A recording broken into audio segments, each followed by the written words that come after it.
free. And then from there, it's time to go ahead and re-oil or lube the bearings. I like to use Tri-Flow. It's actually a bicycle lubricant. You can get this through A-Main Hobbies. You can also use a really light synthetic motor oil, like a 020.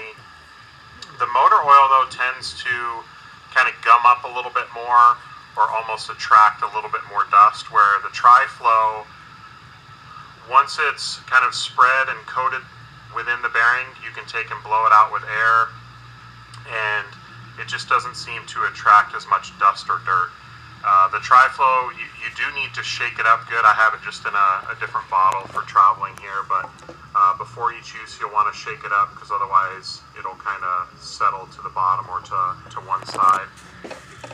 And then from there, I'll just go ahead and put a couple drops in each bearing, and then still with it on the pliers, I'll go ahead and kind of work that oil in so that it kind of spins and coats the inside of the bearing.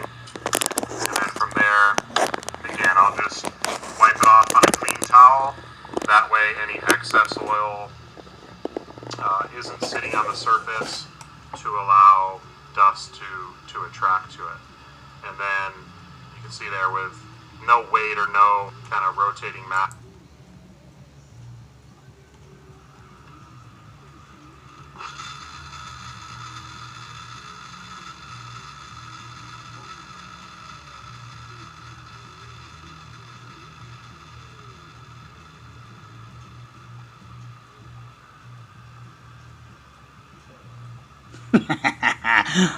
Butter.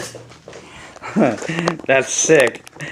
I've watched that video tons of times, and I've never, I guess because it looks like the video's over, and then he spins his shit, and that shit is smooth like silk, people. Money. Hold on, let me see if let's see if the Techno can do that shit. I know the Techno's pretty smooth.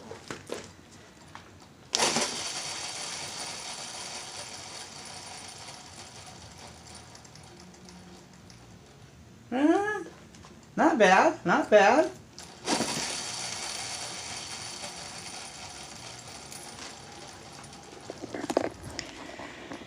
It's also bigger tires. It's a Truggy.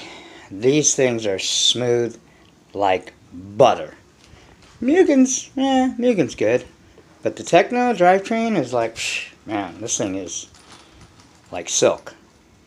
But it, it also has all CVDs pretty much. So I was watching a video on CVDs, DVDs, or CVDs and Universals. I'm sorry, DVDs. I'm watching DVD movies. The only downside to CVDs is you gotta maintain them all the time. You gotta clean them periodically, which means you gotta take them apart. Otherwise they bind up. So, but anyways, which is what these are. These are CVDs. These are Universals.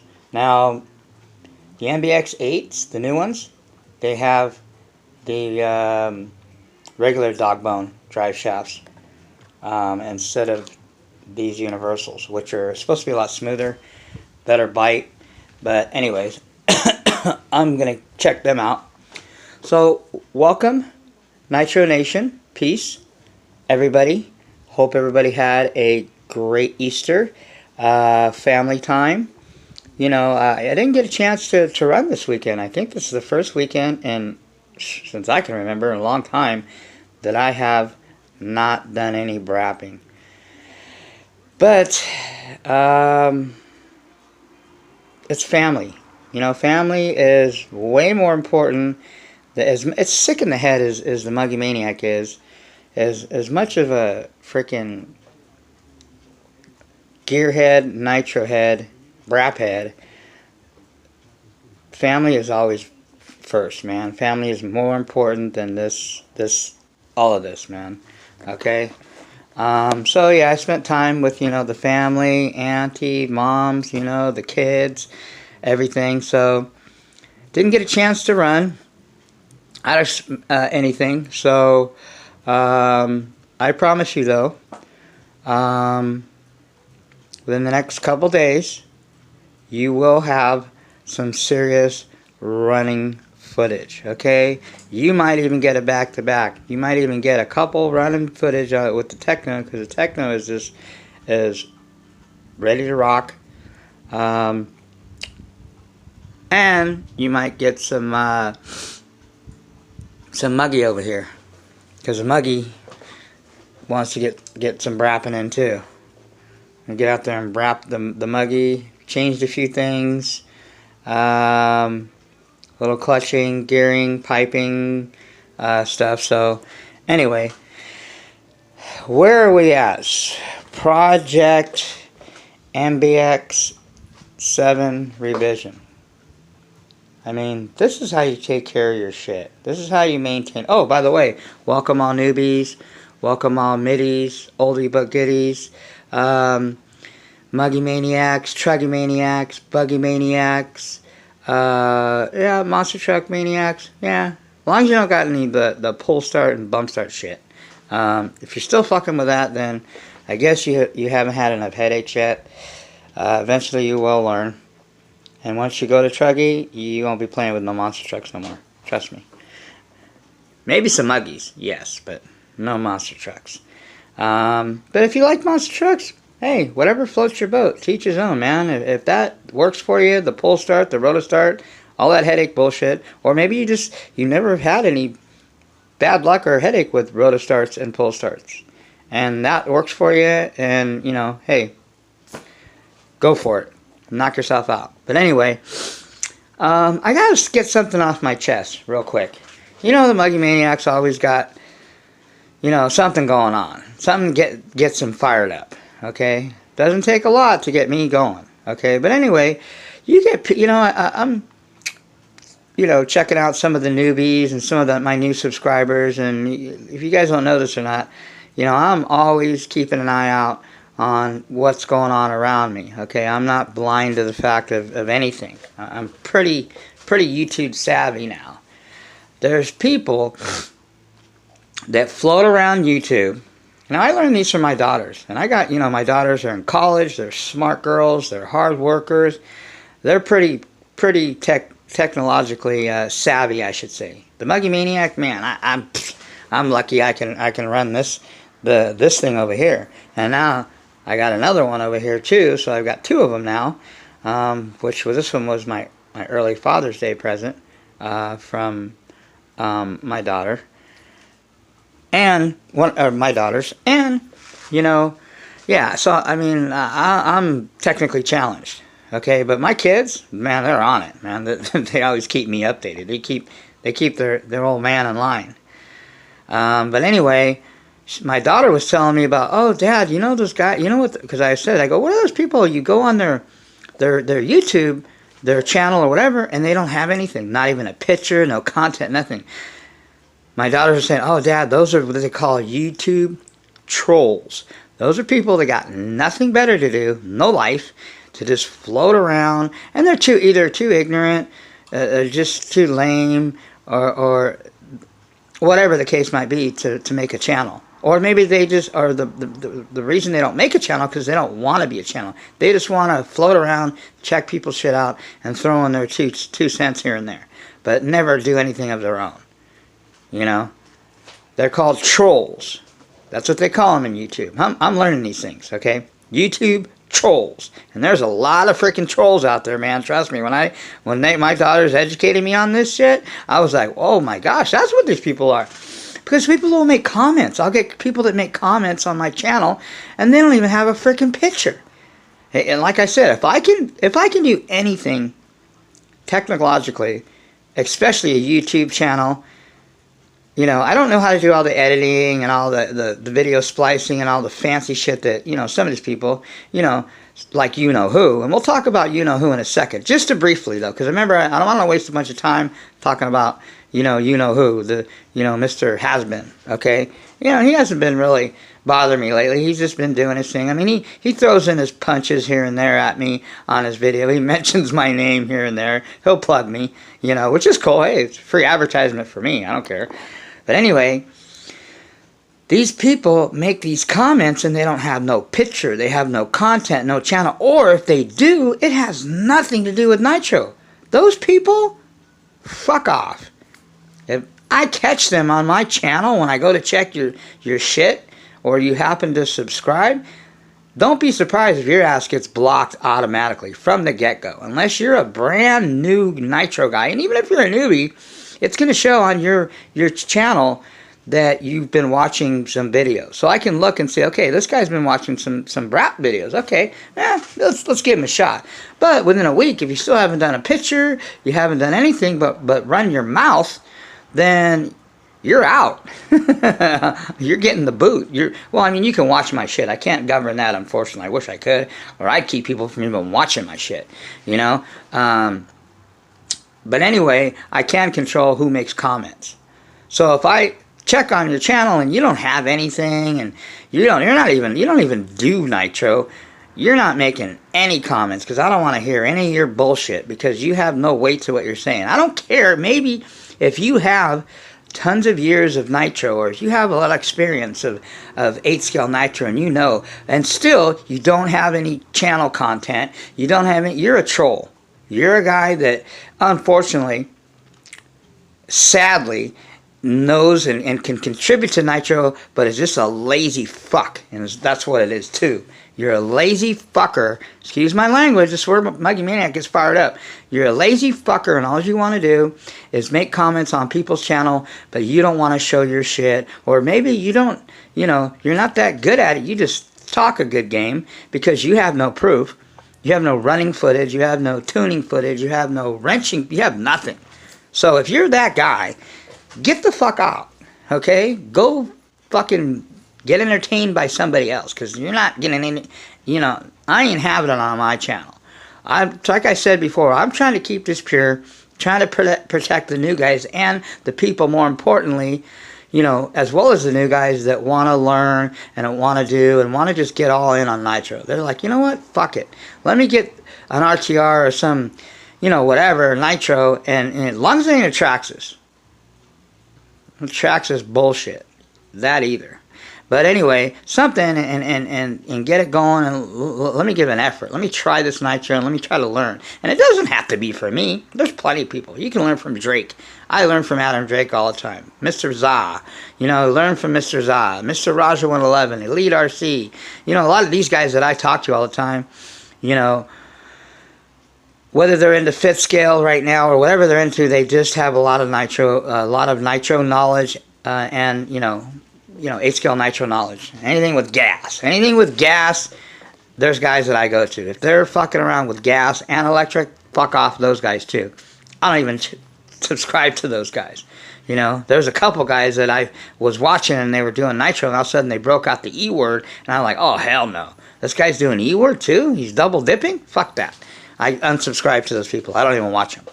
I'm only looking to learn from guys that I know that are true Nitro brap heads. Gas, Nitro, no E-word shit. The only E-word you should be messing with is your electronics, which I wish we didn't have to, and the batteries that go in your bump boxes, and that type of shit. Other than that, strictly Nitro and gas, man, period. So anyway, you get, like I said, you get people that make these comments, and then you look on their channel, and they don't have nothing. No picture, no content, nothing. Again, if you're that person, fuck off. Go get a life, okay? Get the fuck off my channel, all right? Go bug somebody else. So I'm just going to fucking block your ass anyway. All right, so now that I got that off my chest, let's get into some serious shit. What do we got going on here? Man, I'm not going to show you the body because I'm really close, but I will tell you the new Mugen body is looking pretty sick. Wait till you see the unveiling of the new MBX 7TR race truggy body, villain body, okay? It's the Batman villains, okay? with the fresh set of tires and rims, and man, it's going to be looking nasty. You guys are going to be like, holy snaps, you did that? Yeah. And the body came out okay. The paint's coming out decent. And, you know, I'm learning. This is like this is my third time doing this paint art stuff with the picture paint. Now remember, like I told you guys, I got a freebie coming. Since they jacked up my body when they shipped it, they're sending me a brand new one, so I've got an extra one. So this one that I'm doing right now was kind of like a tuner-upper to get me ready for, and it's going to be another bash body, okay? But the next one that I'm going to do, that's going to be like, we're going to go, like, really go all out, okay? I'm not sure what I'm going to do. I'm thinking Star Wars. I'm thinking, I don't know. I'm thinking something pretty sick. I might do another game, okay? I've done the God of War. I don't know. I like Zelda. I like a Resident Evil one would be pretty cool, but I got to find the pictures for it. You know, in some of those comic books, you're spending, you know, a few bucks, but if you want the good picture books, kind of like, if I get a game guide, those are hard to find though. The game, you guys know, if you guys know about anything about gaming, there's game guide books. They're pretty thick. They're like 20 bucks. But the pictures and the paper and those things are nice and thick, and it's like, the colors are like on point. So anyway, but other than that, Pico's just kind of sitting in here hanging out. It's been in the MBX. I think after we get done running the Nova Rossi modded 28.8, modded by RB Mods, by my brother Rick, Nitro Brother from Another Mother. We're gonna put it in the Mugen, and then we're gonna put the Pico over here in the Techno. And we've got a couple other motors. You know, I gotta get these things out of here. I was trying to get another motor because I want to send Rick 3 more motors to mod, but I don't really know. I might send him another Nova Rossi. I don't know. I'm thinking of a .21, but I don't want any more .21s. Although I don't have a Nova Rossi .21. If I do get one, I think I'm going to get the Rex Legend, because the Rex Legend also has a .21 Rex Legend. I think it's like an 8-port. I heard it's a little badass. But, you know, I'm going to do some more research and stuff. And I don't know. I don't want to wait too much longer. I need to get these. These motors have been sitting in here for I don't know how long. For months. And I've had them. They're already broken in. They are P.32.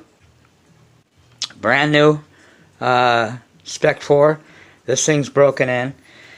This OS XR Max. Which, by the way, if you're looking for a affordable OS, a badass .21, this thing is nasty. I broke this thing, and this thing, it has a lot of pinch too. But this thing is nasty. I broke it in, ran it stock for a minute. Man, this thing, that's when I said, okay, this is a pretty nasty little motor. This thing's got to get modded. It's got to get supersized, because it'll be even nastier, okay? And you know the whole story about this. You know, there's not much I can say about that except that this motor is a pain in the ass because the carburetor sucks cock. Excuse my language. Sucks nuts, okay? And it's just bad quality. The LRP .32, any way you want to slice it, and you can tell me what you want, okay? Because I've ran quality motors and I ran different types of motors, okay? I have enough experience running motors, breaking them in and taking them apart, maintaining them, you know, and all that, shimming them, which is what we're going to get into in a minute, to tell you that this motor, quality-wise, is a piece of shit. One of the lowest quality motors I've ever seen made.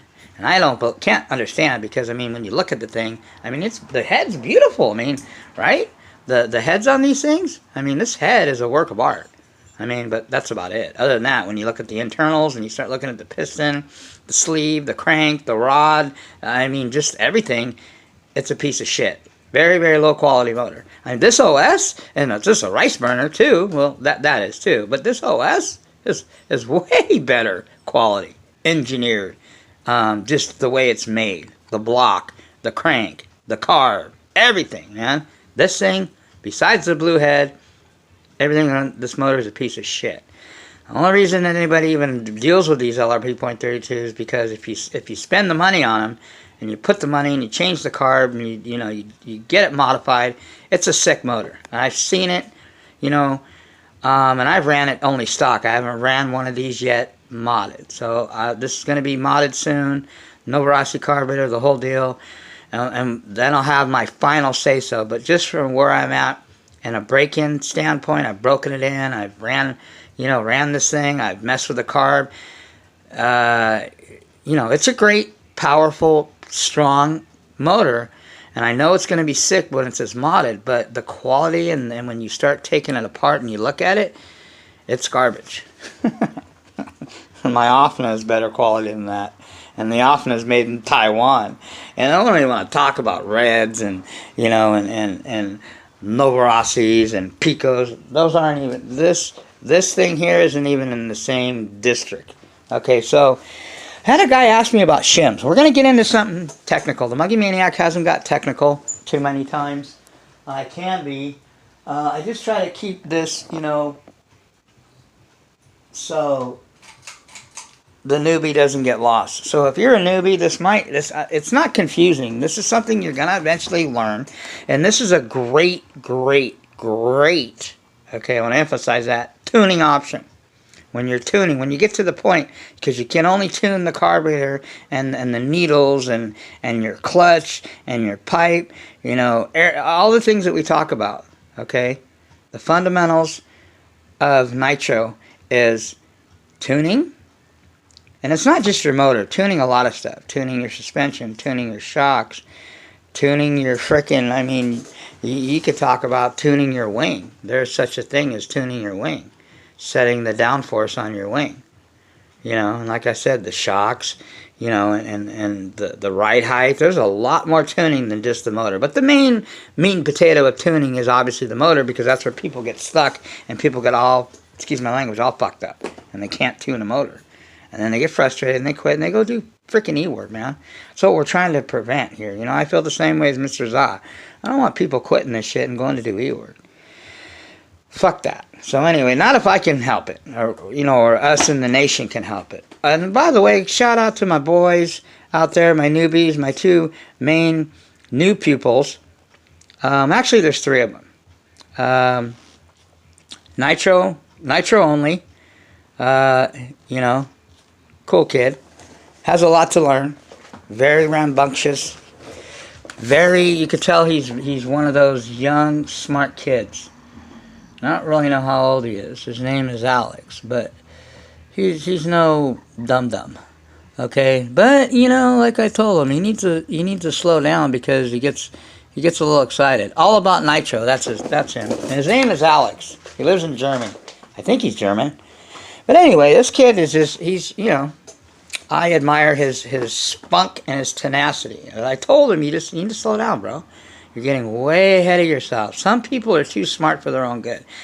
Trust me, I know them. And I'm not one of those guys. I'm not the sharpest tack in the box or the sharpest knife in the drawer. The Muggy Maniac rode the short bus to school, but I'm no dum-dum. I'm not the dullest one either. Okay? So anyway, when you start shimming, what shimming will do is it basically, in a nutshell, it either lowers your cooling head, which has your button head, okay, and they call the fire chamber. Okay, the combustion chamber is the correct pronunciation for that. It's the chamber that has here, let me get one of my others so I can kind of give you guys an idea. We'll use my Offna head as an example since I didn't really feel like taking any motors apart. Okay, this here, where's my, this here, can you guys see this? This little deal in here, this is called the fire chamber. Most engine modifiers, I've learned a lot about how all this, as far as when I was, when I started getting my motors modded, because I talked to Rick at RB Mods. I talked to him like once a week. Matter of fact, I got to call him this week. But anyway, they call this little section, you guys can see that, focus in, that's called the combustion chamber. He calls it the fire chamber. That's where your plug sets at.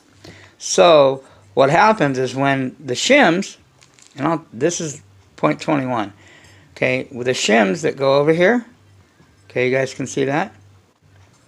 Okay, these shims, When you take them out, obviously you're lowering your fin. You're putting the plug, the spark plug, closer to the top of the piston. Okay? Now when you add shims, obviously you're raising it up farther away from basically the gap between where your plug, where this right here is firing on the top of your piston, because that's how it works. Okay?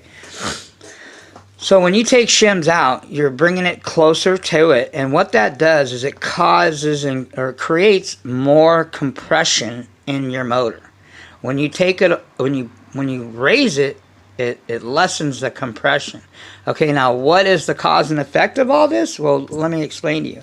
And I learned this from a couple of guys. There's a guy out there, and I don't subscribe to him anymore because he knows a lot about nitro. This guy is very technical, which is why I like him. But he fucks with E-word. And when I seen that he does E-word, I'm like, nah, he does E-word and nitro. I'm like, no, I'm good. That's just me, man. I unsubscribed. I'm cool. But I learned a lot from this guy, okay, before I seen his true E-word colors, so to speak.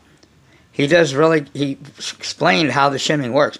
And also, too, not just that, I've done it and experimented. I've changed shims, raised my head on motors, lowered it, and I've seen the results of that in the different areas that it affects. The running, the tuning, everything, man. Okay, so now when you lower it, now most shims are either 0.30 millimeters, okay?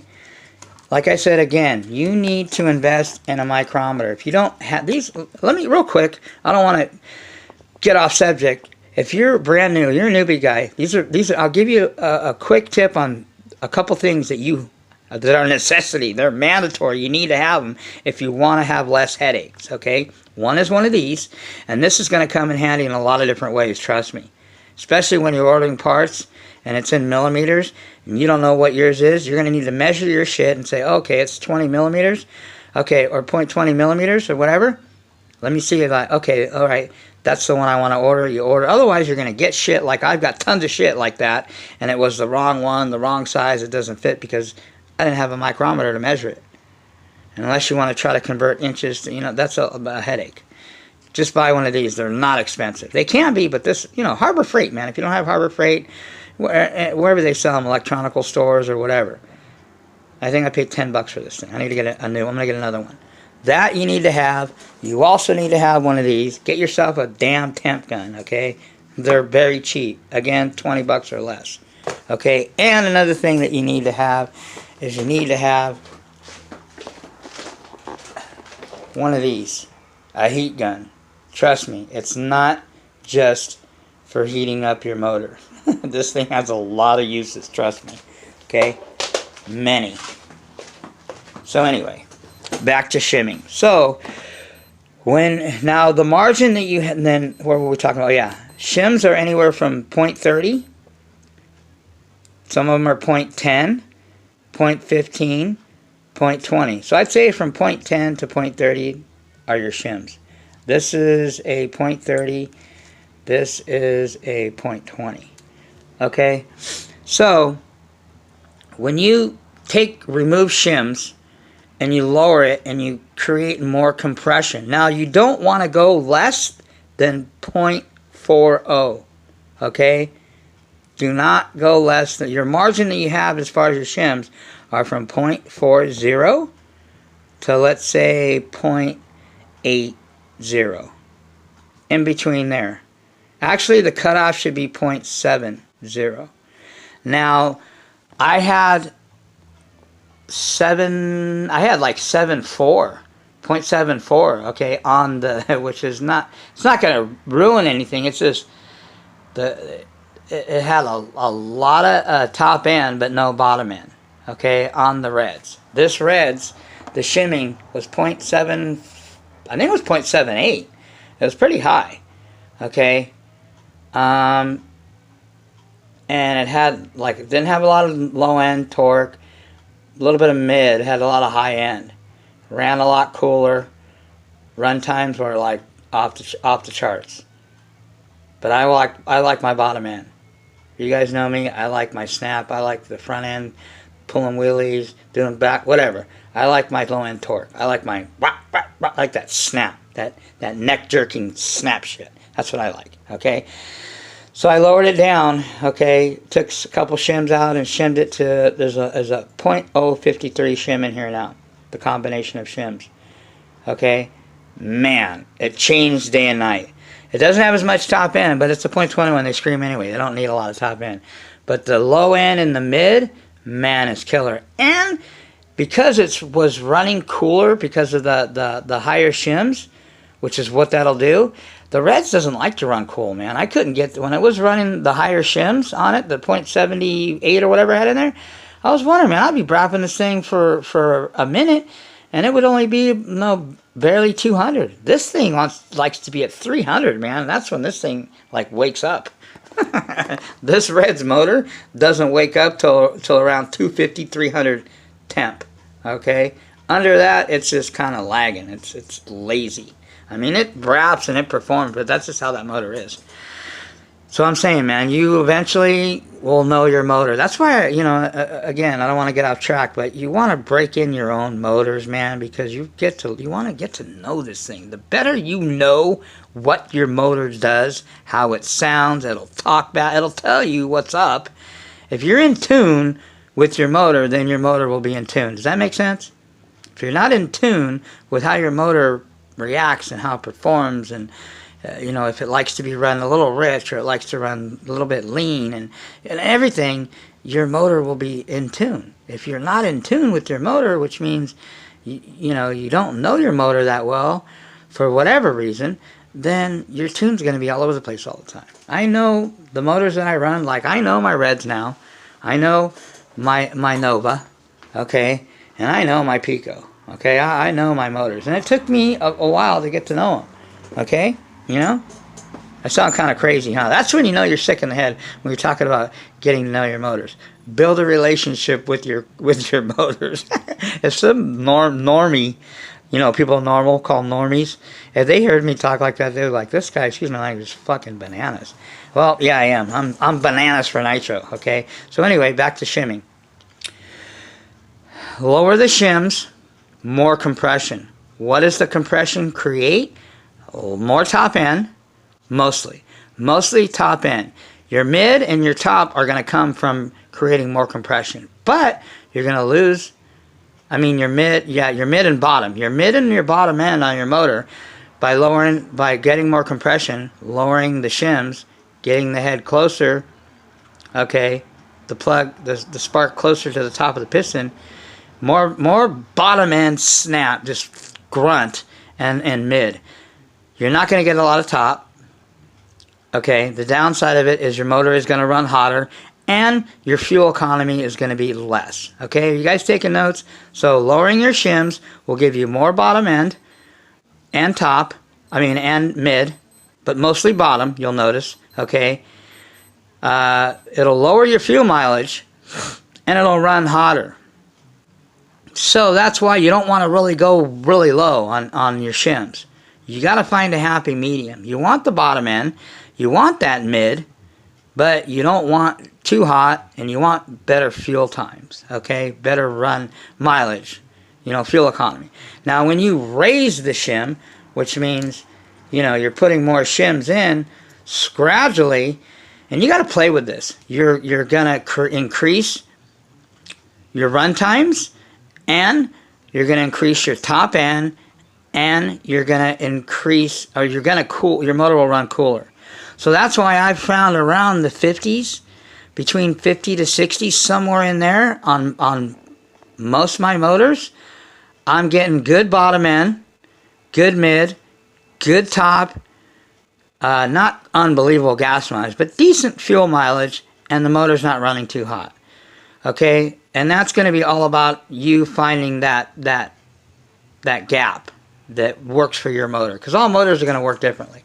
The Reds is dialed in. The Reds, the .53 shims that I got in there, man, the thing's got snap, got mid, plenty of top. Doesn't run too hot, but doesn't run too cool. It's dialed. Okay, the Pico, I haven't really messed with the shims yet. That's going to probably be my next tuning. I don't really know if I need to, because as you guys seen on the last time I ran it, this thing's running tits. I would be crazy. This is, like I said before, this is the cake that came out really good. Why would I change anything? I like the way this cake tastes. I'm not going to try anything fancy. Okay? It runs sick the way it is. But I will experiment with pipes. That's the only thing that I will change around is pipes. You know, the clutching, you know, the tuning, all that's fine. I don't even need to mess with the shims. Now, if I want to take away a little bottom end, because I can, because this thing has extra bottom end. If I want to take away bottom end, I want to get more top, and I want to run cooler, have the motor run cooler, then I'll put it shim up. I'll shim up, which shimming up will give me that. It'll give me more top end. The motor will run a little bit cooler, won't get as hot, and get better fuel mileage. Okay.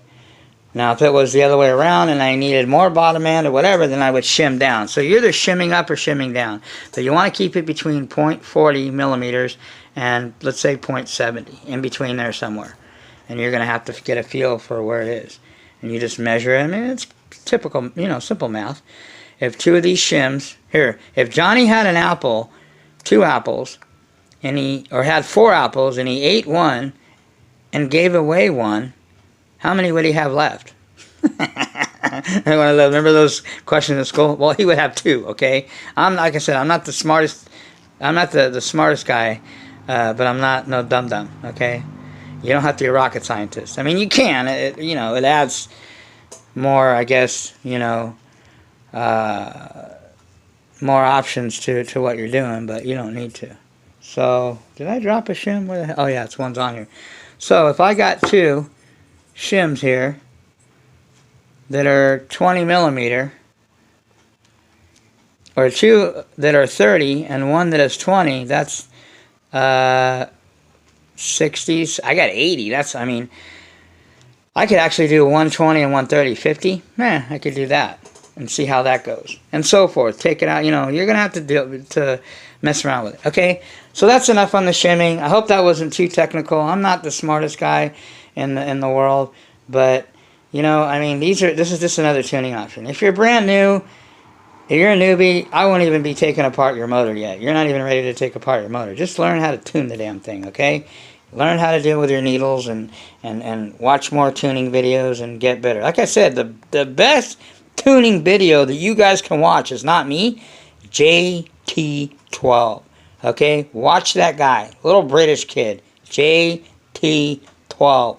Watch his tuning videos. You will get tuning down. I learned a lot from that guy. I still go to his videos every once in a while when I forget something. Am I supposed to go left or supposed to go right? Is left richening or leaning? You know, I mean, I used to get confused. Now, I mean, I pretty much got it down for the most part. But, you know. Anyway, so the next thing we are talking about here is we are talking about some serious DE racing rims. Oh, yeah. We've got rims galore here, people. Now, again, let's reiterate this. We already talked about how you take them off, put them in the oven, blah, blah, blah, all that. Okay, now when you're mounting these things, this is how I do it. I put like 4 rubber bands. Now, keep in mind, I learned how to do the DE race rims because the only other person that has even a video on these that's using these 4-inch DE racing rims with the Badlands is Mr. Za. Okay? But I think he left out a few things, and there's a few things that I do that might help to add to that, to how he does it. Not that the way he does it is fine, but I don't think John sometimes he's not technical and he doesn't explain too much. I don't expect everybody to get it right away. I didn't. So anyway, now on the DE racer rings, remember, you're just scuffing up the edges. Before you mount them, you scuff up the edges on the outside and on the inside of the rim. These need to be scuffed. If you don't scuff them, the glue is not going to stick. Okay, it's not going to stick that well. It's going to take forever, and eventually it'll come apart. But anyway, once you do that, take alcohol or whatever cleaner and just clean once you sand them, clean the edges really good. Now, same thing with the tire lip. Clean the inside of the tire lip really good. If you have brand new Badlands, when they come out of the molding, they've still got shit on them. Okay, so that's why before you mount them, you want to clean the inner lip where the bead's going to glue to on the tires too as well. And you throw some rubber bands. You can, use the tire rubber things. I just use rubber bands, decent tension rubber bands. I put 4 on here just to kind of keep it even. And when you start putting in the glue, basically you're pinching it. Okay, now here, let me show you real quick, because it's better to show you people. Let's see if the Muggy can set the camera so where you guys can see me. You guys see? Okay. I'm going to show you, because I didn't do one. I saved you this one. Now, when you get your this is what I'm talking about. You guys can see that. The lip right here. This right here. You want to, I take sandpaper. Now, if they're new, you don't need to sand them, but you can, because if you make these nice and gritty, just kind of rough them up. Like I said again, roughing the tires and the rims up is just making the glue, the adhesive, stick and cure faster, and just make it stronger. That's all. Better binding surface, I should say. I guess that's a correct pronunciation. Muggy Maniac's getting a little scientific here. Mad scientist. Anyway, so you want to clean, and then once you're done, you want to take the alcohol pad or whatever and clean the inner side of them. Now on the new ones, they'll have a dot. I think I usually, does this one have a dot? I put the dot on the outside. I can't remember on these ones. But anyway, this is your foam. Take your foam. Now these are a bitch to get on, and these aren't brand new tires. I mean, these tires have got a gallon of fuel through them, or maybe more. And the foams, I looked at the foams, they weren't too bad. I was really surprised. But you can tell that they're getting soft. These foams, Proline foams, aren't the best. Best foams. But when you get them, they were white. Look at these things are yellow now. But they're still good. They're okay. I punctured holes in them too, by the way. Puncture holes in your foams. It'll help them so they don't expand as much. It'll kind of, just make them so they don't balloon a little bit less. Some people, if you're racing, I know Raja puts holes in his tires. I thought of doing that, even though I'm not racing, to maybe eliminate some of the ballooning. But when you put punch holes in there, man, you're just inviting all kinds of shit in your tires. You will get dirt and grit in your tires. Trust me. Guys that ask anybody that punches holes in their tires that race, when they've ever taken them apart, there's so much dirt and shit in there. I mean, and eventually that shit will weigh down your tire.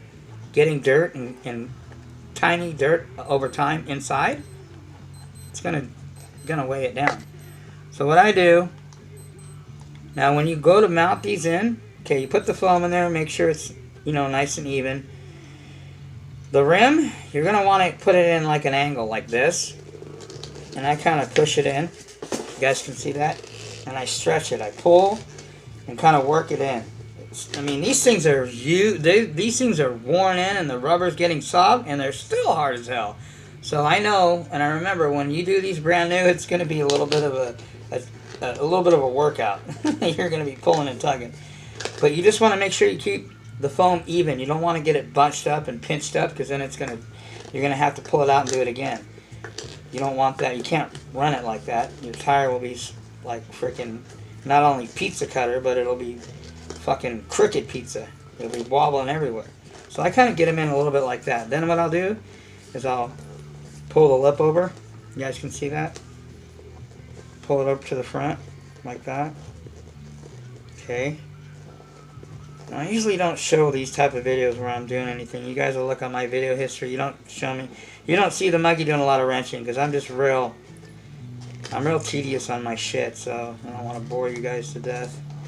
So, and then what I do is I just feel and make sure it's nice and even. And you'll be able to tell if the foam's not even, if it's pinched up and too much on one side. And I just kind of do this, roll it around, kind of get it even. You want it nice and even. Make sure that the bead is setting right on the front. Now, remember I told you guys when you glue your tires, glue one side first. Don't glue the front side and the back. Don't glue the whole tire all at once. And I said, you know, don't ask why. It's just certain. Well, the reason is you don't want to do it. I probably should have said this then, you know, because I'm sure people are like, well, why can't you just glue them all? Glue the front and then glue the back. Well, the reason you don't want to do that, okay, is what's going to happen, because when you're gluing, let's say you're gluing in this. When you're gluing, you're pulling and you're moving the tire, kind of. You just want to be careful because you want to keep it even. So you're pulling it, tire, and you're gluing it. Now, if you go to glue the front and then you turn around and do the back and you go to glue it, you're going to shift the gluing bead up here on the front. And then this is going to be fucked up. Excuse my language. That's why you want to do, whether it's the front or the back, one side at a time. What I'll do is I'll do all the fronts first, or, you know, mostly the fronts. I'll do all the fronts first, get them nice and even. You know, I just get it evened out. You want the bead. I'll even take it and put it on a flat surface, the floor, or a table, and press down. So I know it's pretty even. Press down on it, you know, and I kind of pull back a little bit on the front, because that's how you want it to look. Now this is where having a good eye is going to come in handy.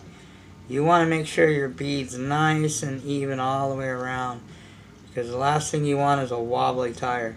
You think ballooning's bad for your drivetrains? Well, how about ballooning unwobbling? You will bend dog bones. Trust me. Been there, done that. So anyway, you want to glue, I'll glue the whole fronts on all 4 of them.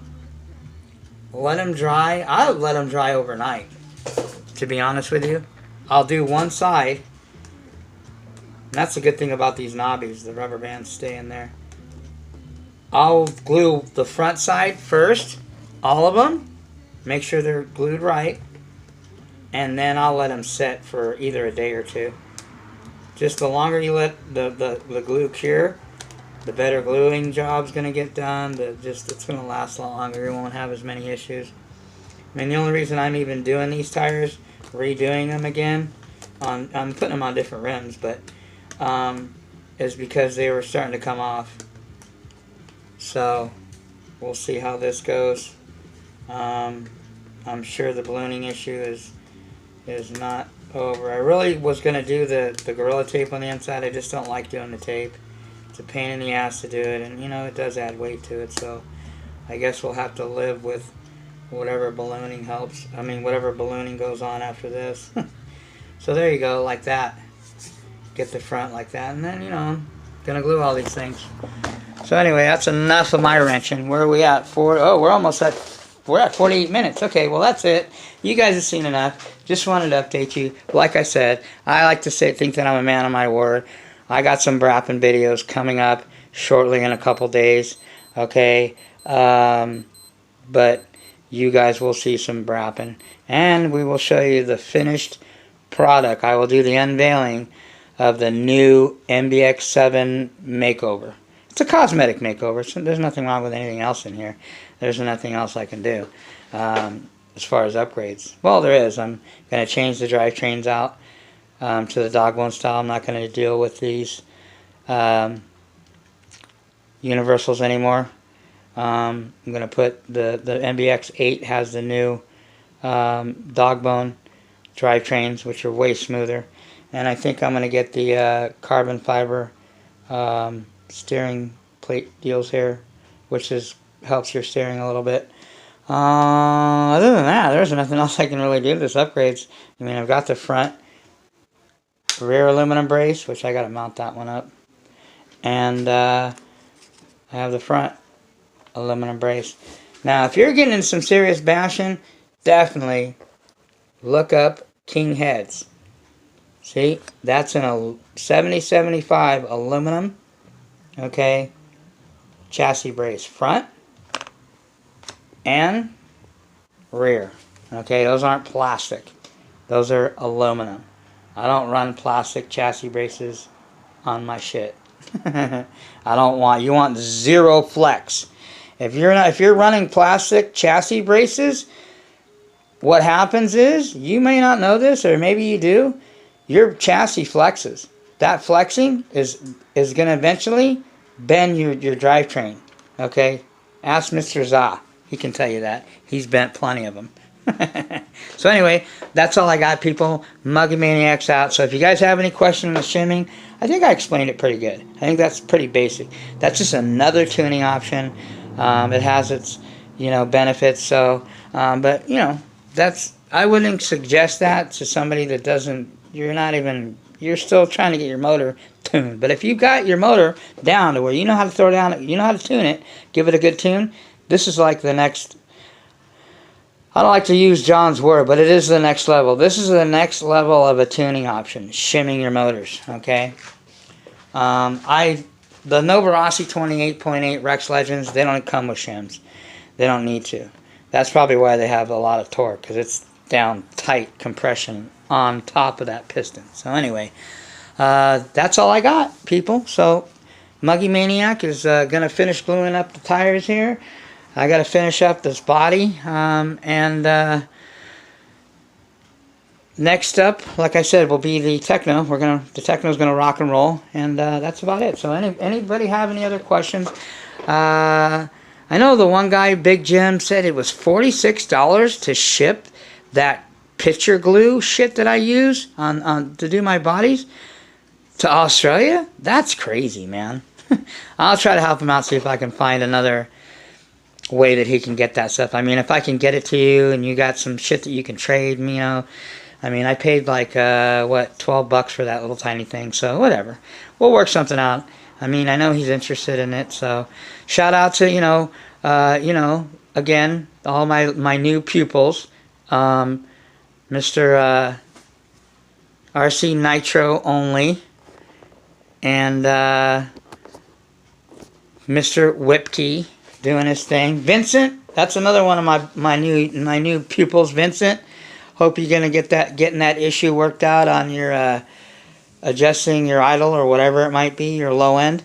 If you need any help, let me know. And other than that, just beware, people, man. I'm slowly weeding people out off my channel. Like I said, man, if you're not full into nitro and you just want to be some looky-loo, just don't expect to be allowed to make comments on my channel. That's all. You can watch my channel. I don't care. I don't decide who watches it. Watch whatever you want. I just don't care about having all these subscribers and all these people that are, not even serious about it. I'd rather have these couple guys that I mentioned that are serious into nitro and serious about doing it, 100%, giving it everything they got. I'm more interested in those few guys than I am the masses. Who cares? Okay, so anyway, that's all I got, people. Muggy Maniac is out. Remember, your shelf bitches, your shelf queens, set your piston bottom dead center. Put some of your after run oil in there. Don't jack up your piston. That's all I got. Peace out.